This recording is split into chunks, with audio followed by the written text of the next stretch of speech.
Assalamualaikum warahmatullahi wabarakatuh.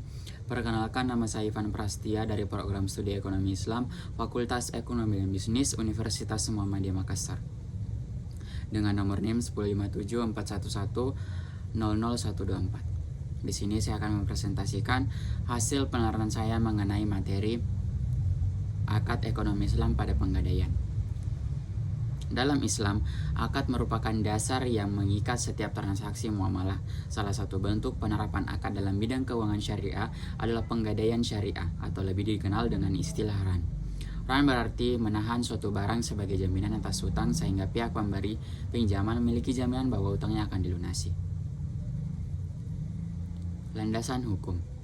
Al-Quran surah Al-Baqarah membolehkan adanya barang gadai sebagai jaminan. Hadis Rasulullah SAW pernah menggadaikan baju besinya kepada seorang Yahudi untuk mendapatkan makanan. Akad yang digunakan dalam penggadaian syariah. Yang pertama, akad RAN, gadai. Barang marhum ditahan sebagai jaminan utang. Tidak boleh dimanfaatkan oleh pihak pemberi pinjaman kecuali dengan izin. Akad pinjaman tanpa bunga. Lembaga memberikan pinjaman kepada nasabah berdasarkan prinsip tolong-menolong.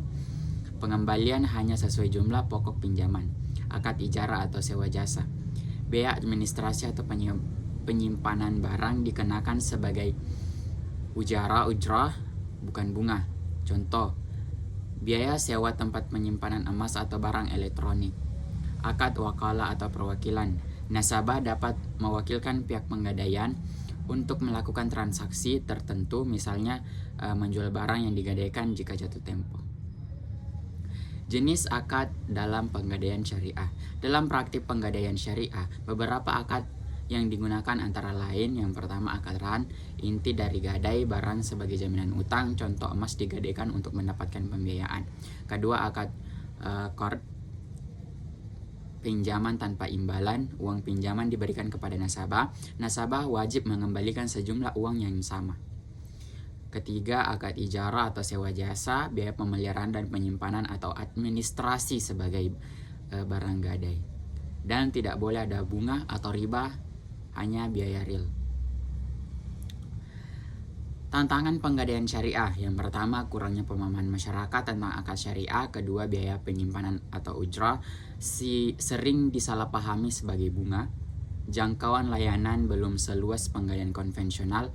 Perlunya sosialisasi lebih intensif tentang manfaat dan keunggulan syariah. Contoh produk penggadaian syariah. Yang pertama, gadai emas. Nasabah menggadaikan emas sebagai jaminan pinjaman.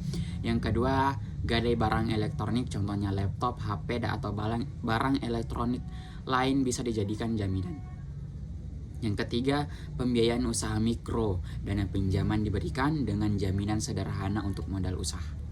Keempat, arum haji, yaitu gadai emas untuk memperboleh porsi haji.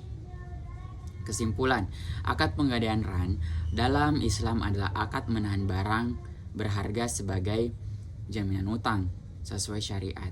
Dasar hukumnya ada dalam Al-Quran surat Al-Baqarah dan hadis Rasulullah. Rukun RAN, pihak penggadai rahin, pihak penggadai atau murtahin, barang jaminan, marhun, utang, marhun bin, dan akad sihat. Akad yang digunakan di penggadaian syariah, contoh RAN, qard, dan ijarah. Barang sebagai jaminan, pinjaman tanpa bunga, dan biaya jasa penyimpanan barang. Tujuan penggadaian syariah yaitu membantu masyarakat memperoleh dana darurat, menjaga keadilan, menghindari riba, dan menerapkan prinsip tolong-menolong atau ta'awun. Perbedaannya dengan gadai konvensional, gadai syariah tidak menggunakan bunga, hanya biaya real atau ujrah.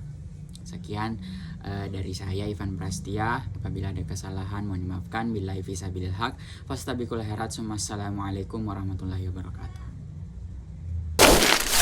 Tamatnya sudah acuan tadi. Terima kasih dan jumpa lagi.